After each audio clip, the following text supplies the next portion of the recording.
Hello students, now we are going to see fourth chapter from 8 science, that materials, metals and non-metals.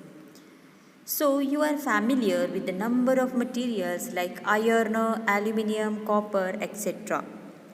You can name the materials which are metals. So the metals can be distinguished from non-metals on the basis of their physical and chemical properties. So which are those?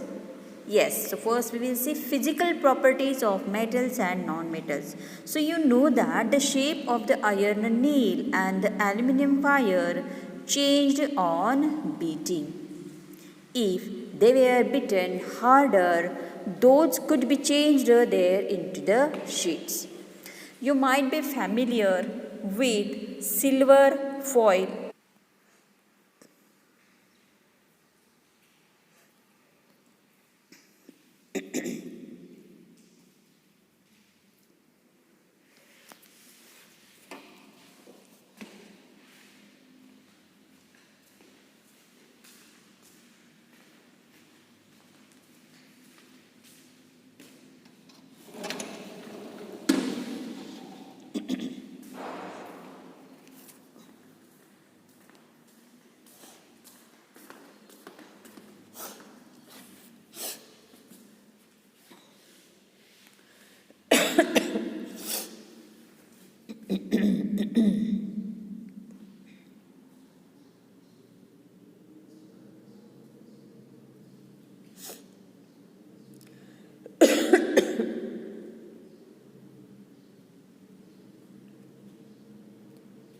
So see activity 2. Yes. So you know how make an electric circuit to test whether the electricity can pass through an object or not. You might have performed the activity with various objects. Now repeat the activity with the materials observed and group these materials into good conductor and poor conductor. What you observe? So yes, you observe that iron rod, nail and copper wire are good conductor, while rolled the sulfur piece and coal piece are poor conductors. Through this, we can come to know that which of the metals are poor conductors and which are good conductors. Now the next property is ductility. Where do you find the use of aluminium and copper wires? Have you seen wire of coal? Definitely not. So the property of metal by which it can be drawn into the wire is called ductility. Sonorousness. The things made of metal produce a ringing sound when struck hard. Since metals produce ringing sound, they are said to be sonorous. Have you seen wooden bell in temples? Can you give the reason? Yes, you are able to give the reason that yes, but after I think performing the activity, you are say that some materials are hard, lustrous, metallic, ductile, sonorous, and good conductors of heat and electricity. The materials which generally possesses these properties are called metal. The examples of metal are iron, copper, aluminium, calcium, magnesium, etc. In contrast, material like coal and sulfur are soft and dull in appearance. They break down into the powdery mass on tapping with the hammer. They are non-sonorous and are poor conductor of heat and electricity. These materials are called non-metals. The examples of non-metals are sulfur, carbon, oxygen, phosphorus, etc. Now we will see chemical properties of metals and non-metals. For that, first we will see how these metals and non-metals reacting with the oxygen. So yes, first we will start reaction with the oxygen. So you are familiar with the phenomena of rusting of iron. you had learned that in both the processes, means the oxides formation takes place. Means in these processes, iron oxide is formed. So just see the activity 3. Let us check the nature of the rust formed as a result of the reaction between iron, oxygen and water. So, if you have seen the rust suspension, so you observe that red litmus paper, which for this what you have to do, you have to take the rust, make the solution, and if you observe the solution, you will find that you will get, means whenever you are testing it with the solution with the red litmus paper and blue litmus paper, so you observe that the red litmus turns to blue. What it indicates? As you are aware, when the red litmus paper turns to blue, so they are basic in nature. So just see here, the red litmus paper is get turned to blue one. Activity in detail. So collect that spoonful of rust and dissolve it in very little amount of water. You will find that the rust remains suspended in water. Shake the suspension well, test the solution with the red and blue litmus paper. So what do you observe? Is the solution acidic or basic? So you must have observed that the red litmus turns to blue. So oxide of magnesium is also basic in nature. In general, metallic oxides are basic in nature. Just see activity 4. Yes, precaution we have to take that this demonstration is done by teachers in the class. Take a small amount of powdered sulfur in deflagrating spoon and heat it. So as if suppose the spoon is not available, you may take the metallic cap of any bottle and wrap a metallic wire around it. As soon as the sulfur starts burning, introduce the spoon into the glass jar or the glass tumbler. The gas jar is also there, so you can put it in a gas jar or the glass tumbler. Cover the tumbler with the lid to ensure that the gas produced does not escape. Remove the spoon after some time. Add a small quantity of water into the tumbler and quickly replace the lid. Shake the tumbler well. Check the solution with the red and blue litmus. Whenever you are shaking the tumbler, you find that the whitish gas which is produced, why we are adding water? So the fumes which produced, they get dissolved into the water. And when you are checking this solution with the red and blue litmus paper, as you have seen here, this we are checking this solution with this red and blue litmus paper. So you find that the name of the product formed in the reaction of sulfur and oxygen is sulfur dioxide gas. When the sulfur dioxide is dissolved in water, sulfurous acid is formed. The reaction can be given as follows, that sulfur dioxide plus water, it gives sulfurous acid. That is SO2 plus H2O, it will gives to H2SO3. So the sulfurous acid turns blue litmus paper red.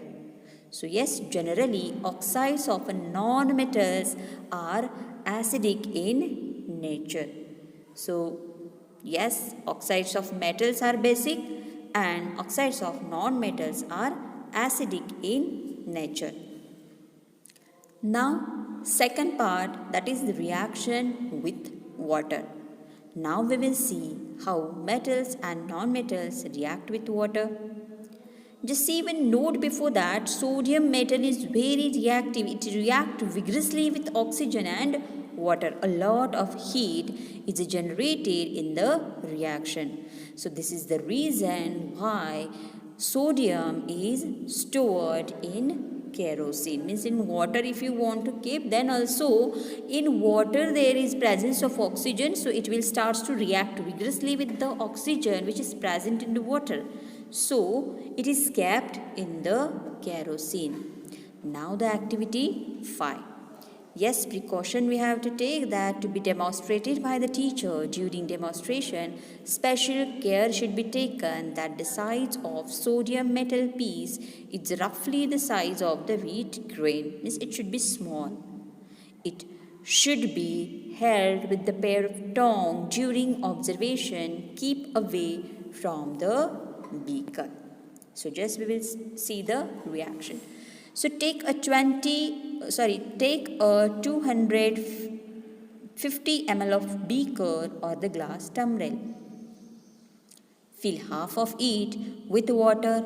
Now carefully cut the sodium piece. Okay, means this very small piece we have to cut of the sodium metal and dry it using the filter paper. And wrap it in a small piece of the cotton. Put the sodium piece wrapped in a cotton into the beaker and observe carefully. So when the reaction stops, touch the beaker. What do you feel?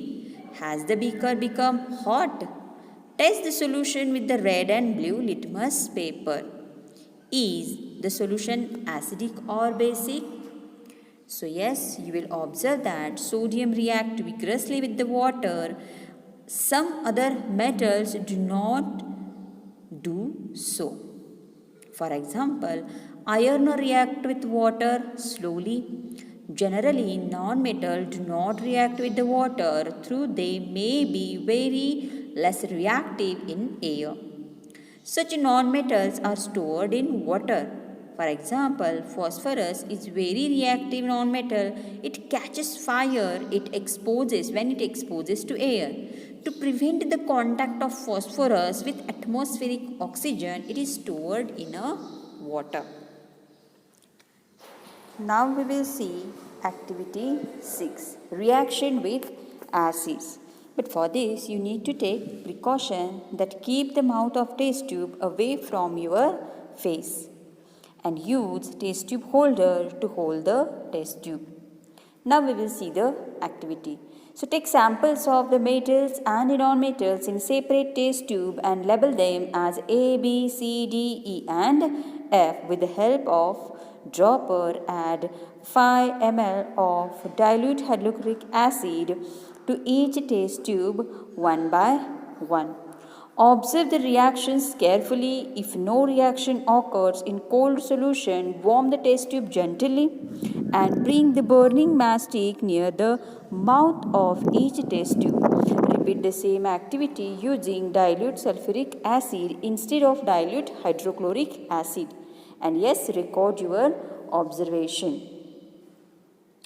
In their difference in the way metals and non-metals react with acid, what could the pop sound in the same cases be due to when a burning matchstick is brought near the mouth of the test tubes? So just see, you have observed that non-metals generally do not react with acids, but metals react with acids and produce hydrogen gas that burns with pop sound. You must have noticed that copper does not react with dilute hydrochloric acid even on heating, but reacts with sulfuric acid. So, yes, you are able to, now from this we can conclude that metals react with acids and produces hydrogen gas which gives the pop sound. Now see activity 7, Yes, we need to take precaution measure that it should be demonstrated by the teacher, and during the preparation of sodium hydroxide solution, care should be taken that that sodium hydroxide should be handled with the plastic spatula. Now we will see the activity. So prepare a fresh solution of sodium hydroxide in a test tube by dissolving 3-4 pellets of it in 5 ml of water. Drop a piece of aluminum foil in it. Bring a burning matchstick near the mouth of the test tube and observe carefully.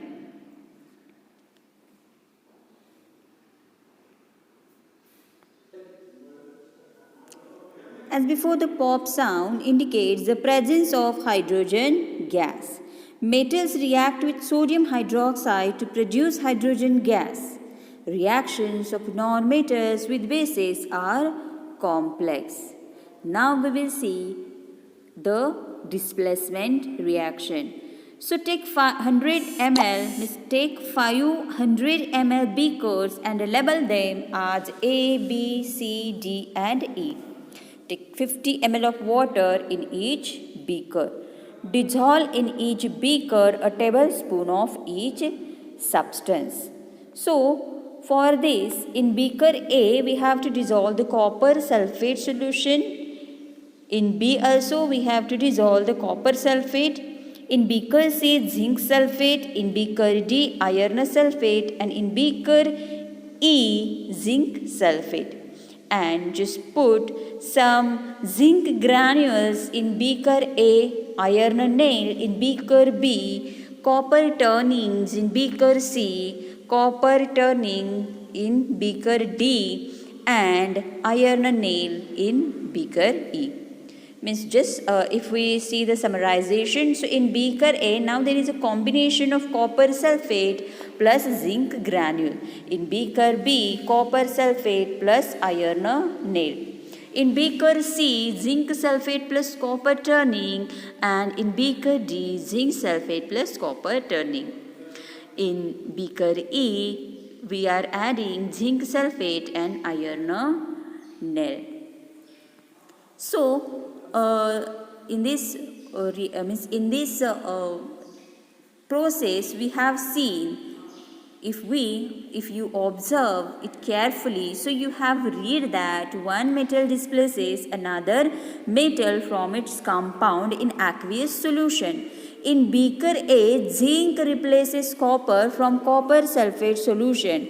That is why the blue color of copper sulfate disappears and a powdery red mass of copper is deposited at the bottom of the beaker. The reaction can be represented as copper sulfate plus zinc. It gives zinc sulfate plus copper. Means CuSO4 plus zinc, which is blue in color, so it turns to ZnSO4 plus Cu, which appears to colorless or red. So you can write down the reaction taking place in beaker B in a similar manner. So in beaker B, which solutions are there? Copper sulfate plus iron nail. So there could have been displacement of zinc by copper in beaker C and by iron in beaker E. Similarly, iron could be displaced by copper in beaker D. Since we do not see any change in beaker C, we can infer that copper is not able to replace the zinc from the zinc sulfate. But the question is that why? When zinc can replace copper in beaker A, why cannot copper replace zinc in beaker C? So remember that science is not arbitrary. It follows the definite rules based on facts. And the rule here is that zinc is more reactive than copper and iron. A more reactive metal can replace a less reactive metal, but a less reactive one cannot replace a more reactive metal. Now you can understand why there is no displacement reactions in beaker D and E also. So see, In this way, we have seen the displacement reaction. Displacement reaction means a highly reactive reaction. Now we will see uses of metals as well as non-metals. So you should be able to guess why metals are used in making machinery, automobiles, aeroplanes, trains, satellite, industrial gadgets as well as cooking utensil, water boiler, etc. You are also familiar with the uses of some non-metals. So yes, what do you think? Why the metals are used? Yes, correct. Because metals property means if we see the properties of the metals, they are means as we have seen the metals are hard one, metals are lustrous, they are ductile. So all these properties helpful to making these gadgets and all these materials. So now we will see uses of metals as well as non-metals with some interesting one. So here are some interesting one. We are sure that you guess them right. So non-metals essential for our life which all living being inhale during breathing. Yes, correct. That is oxygen. Non-metals used in fertilizers to enhance the growth of plants. Yes, your guess is a correct one. The nitrogen. Non-metals used in water purification. Chlorine. Non-metals used in the purple colored solution which is applied on the wounds as an antiseptic. Non-metals used in crackers. So you can add some more uses of metals as well as the non-metals from your experiences. Now we will discuss little bit about the elements. So you have learned that in a chemical reaction, new substances are formed. These substances are different from those which underwent the reaction. Now, if the substance cannot be broken down further by chemical reactions, means by cooling or by heating or by electrolysis, it is called as element. Means sulfur is an element, so is iron, carbon too, it is an element. The smallest unit of element is atom.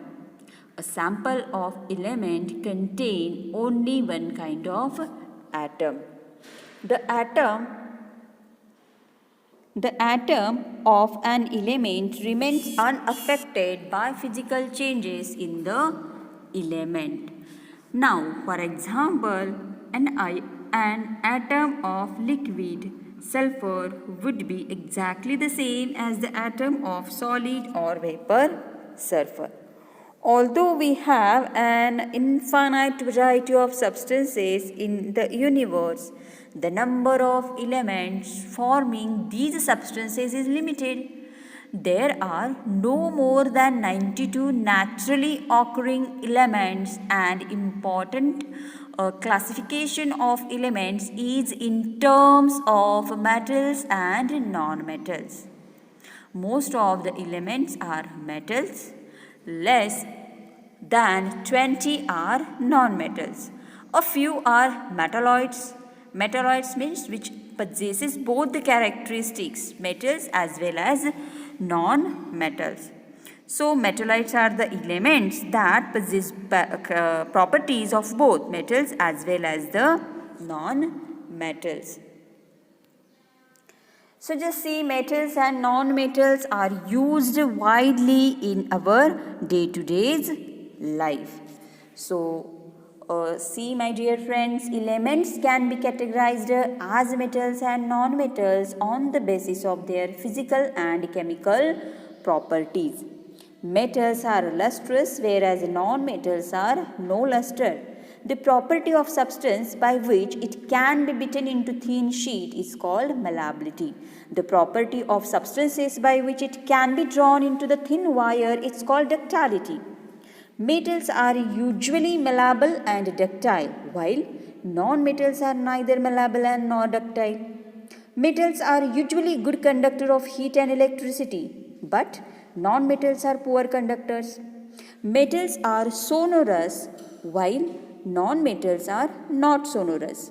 On burning, metals react with oxygen to form metallic oxides.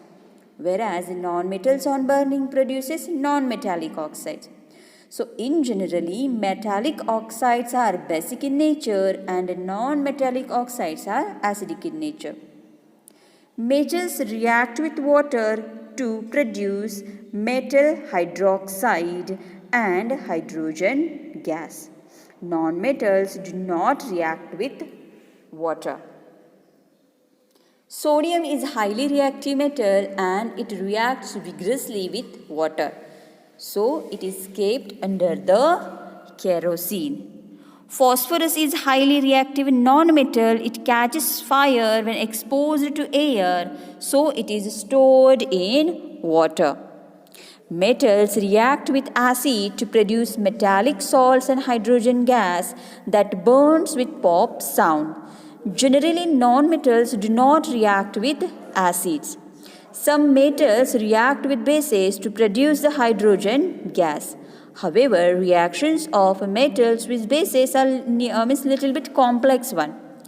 More reactive metal displace the less reactive metals from their compounds in aqueous solution as per the reactivity series.